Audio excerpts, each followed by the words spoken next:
Okay, thank you for being here with me today. I want to ask you if you could tell us about your journey and your role that you play. Well, my name's Sue Moreno. I have an interesting and wonderful journey that led me to education, and I've been teaching, and then now I'm retired, going on 3 years. And I taught for the Kansas City, Missouri School District and Hickman Mills a total of 35 years. 10 years in Hickman Mills at the alternative high school, and then also 25 in the Kansas City, Missouri School District, kindergarten through 12th grade. I'm an art teacher, so I love my job. I love my career. Beautiful. I love that. And I see you have a Frida painting behind you. I love that. Yes, in fact, that's my own painting. I'm a practicing artist also, so I'm still continuing the what I love, and also that'll work into the journey that I'm about to share with you about teaching. Yes, please share. Okay, well, I moved down here 35 years ago, maybe even 40 years ago, and did my student teaching down here from the University of Iowa because I went to school there and was an art educator, and I knew that I wanted to teach in a urban setting. And Iowa is a great place to go to school, a great place to raise a family, but I wanted a little more uh, larger population and more diversity. So I moved down here to Kansas City, and I taught at the elementary school. With some of the schools aren't even open nowadays because it was so long ago that I taught. The old Switzer down on the west side, and just throughout the whole district. I think I've taught at every single school, kindergarten all the way through high school. And it's just been an incredible journey teaching. I love that. Well, you were nominated for Educator of the Year. So, um, what does that mean to you? It is such an honor. It is just like, I mean, as you know, and we all know that teaching has its ups and it has its down, but that's one of the number one rewards of how many people you're able to touch and influence.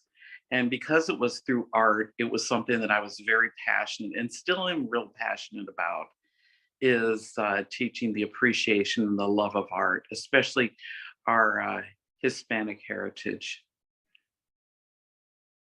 Absolutely.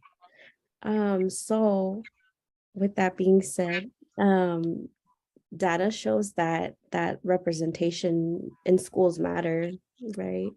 What kind of impact did you see yourself having on your students, and why do you think that those teachers matter?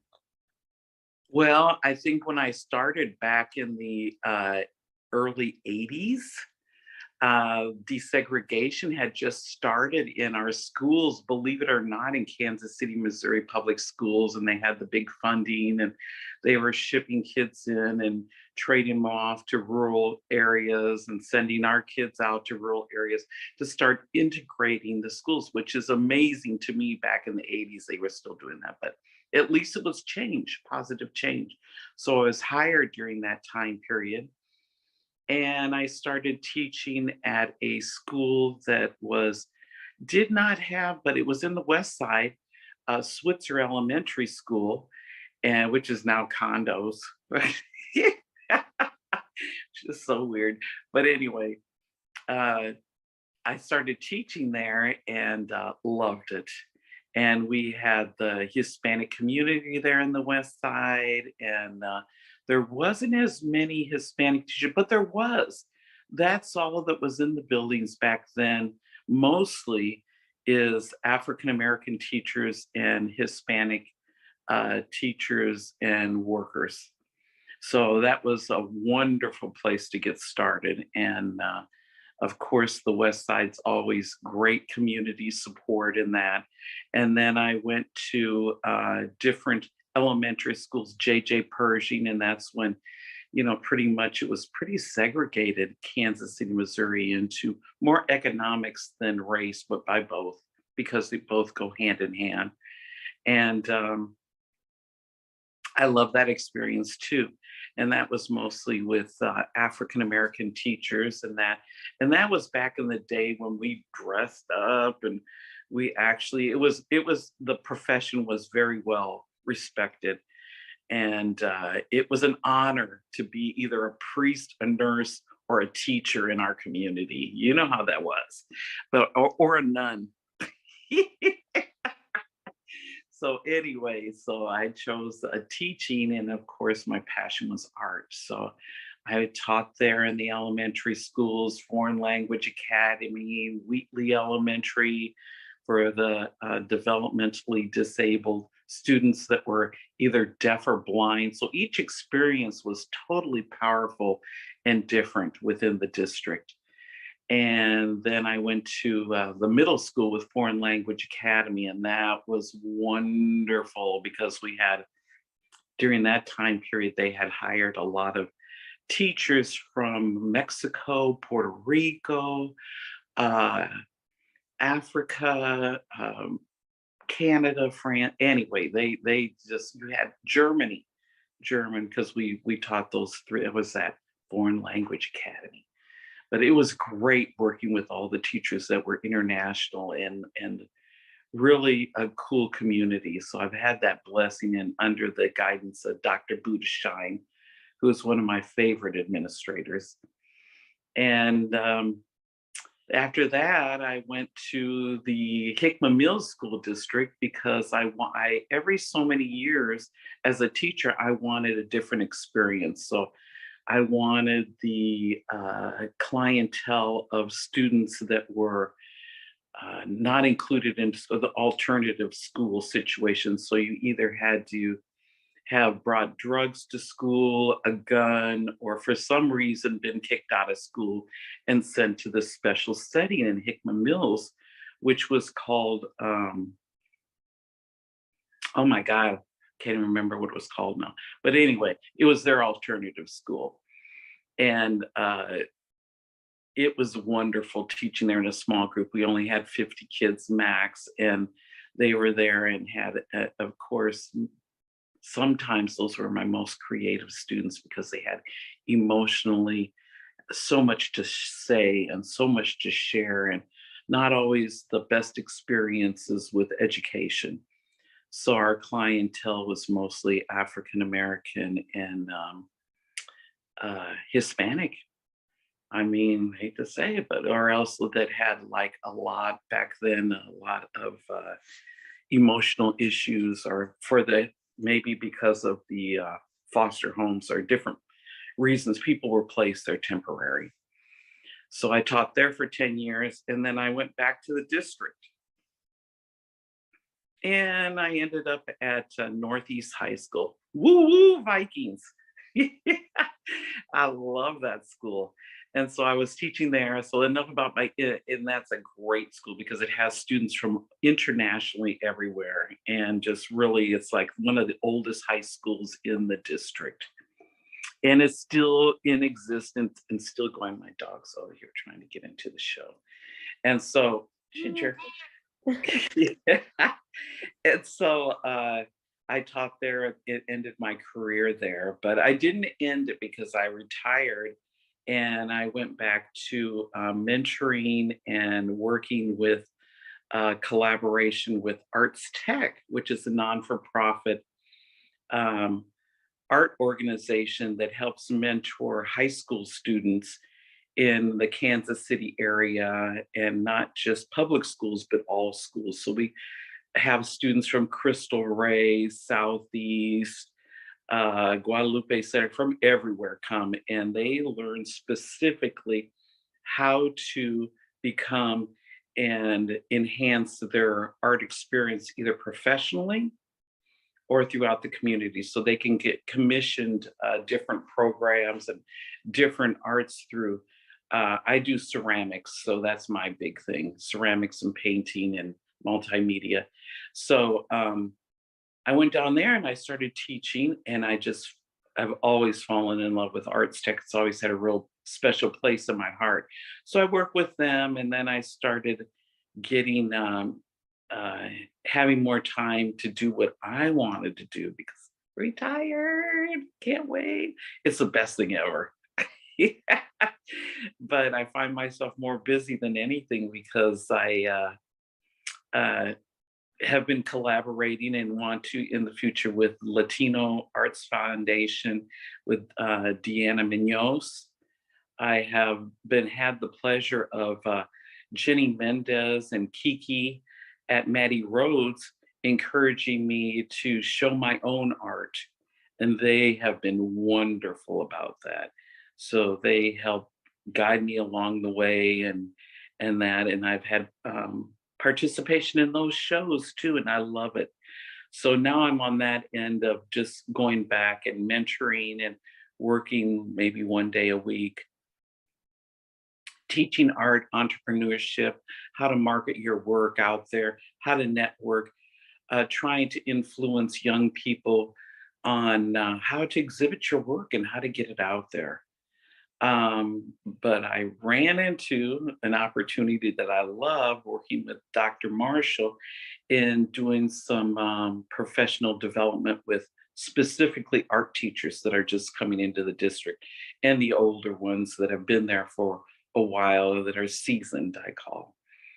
And so I've been working with them, helping them get used to 2022, 23, because things have changed so much, in teaching. And that's what's been really cool about it is seeing the change in education, but then also still seeing the old systemic machine of the industrial age going through education and being a part of that. Ooh, I am loving it. So Yeah, it's been a great beautiful. journey. Yes. Well, and something that stuck out to me was, when you're talking about when you're teaching and you say every few years, you're trying to like be in a different district or school and have a bit of a different experience with different students. That's amazing to me. Like I know there's value in, sticking around somewhere and being there for a long time, but that is like it has to be so impactful to, jump into a new community and impact different students in a different area that might need you, in that moment. And that's awesome. And then for you to still be out here mentoring and doing what you love and connecting in that way, that is very inspirational. I love it. Thank you. It's really helped me grow, not only as an individual person, but as an artist, to constantly be connecting with the community and young people, because you can really that's one thing I would really suggest for young teachers to change within their job or to a different school every 5 years, just to get refreshed and see a different system work within the same system and keep growing as an artist and as an educator and Mhm. representation. We've got to get our brown faces out there and our culture out there, because you don't always have to, we come in all shades, so you don't have to, you just have to get our culture out there and share it, spread the word. That's why we're here. Absolutely. Ooh, yes, that is a word. So my last question to you, is what keeps you going? What is that thing that keeps you coming back and doing your thing? Oh, my passion for art. I love art. I love everything about especially, it's like we're Oh, kind of teachers are a different breed of people, because like you see those elementary teachers running around with big old blocks around their neck of necklaces of ABC, and the Halloween sweaters and that, and then you go teach in middle school and they're kind of like working with that age that's kind of just Yeah. growing. Like the students always remind me of like giraffes running around the hallway, just kind of growing into their bodies. And so developmentally, that's kind of interesting. But in just the different groups of people that are drawn to teaching, but especially art, that Mm, really kept me going. mm, I love it. Ooh, well, thank you so much for sharing. I love your You're painting too. welcome. I can't believe you painted that too. I'm like, is that an Oh original? yeah, yeah. I do a lot of painting. Yeah, I've been to that's another thing that I'm a promoter of is I've been collecting art from Latino and Hispanic artists and African American artists, unrepresented, I call it, groups that deserve a place at the table, which as educators, I feel like that's us. Mm, And it's our time. It is our time now. So I don't want to miss that wave, because it's like I remember going through like the civil rights, and that was our time to make change. Well, the new wave is coming.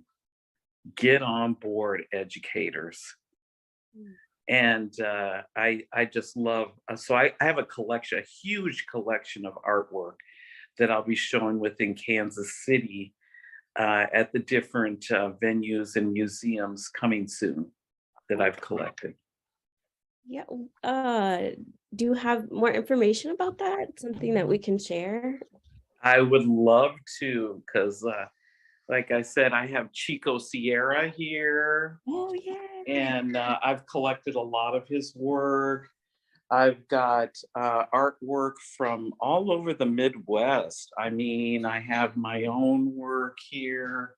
Strong women make strong art, and I've got just art. I have, like I said, a huge collection. I'm in the process of trying to contact the Kemper Museum and also the Nelson, and see if they'll let me show my private collection there, because I would love to. And this is one of my favorite artists locally, Adolfo Martinez. Oh, oh, that is beautiful. Yeah, I've been collecting his work for about 15, 20 years now. Wow.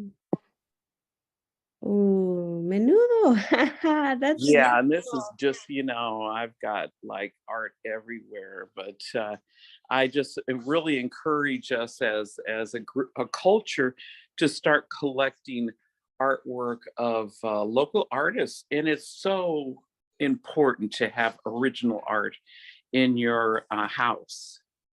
yes. Oh, that's beautiful. So I've been, I just, like I said, I just am a product of appreciation of art from Iowa, homegrown, corn fed. Okay, that's beautiful.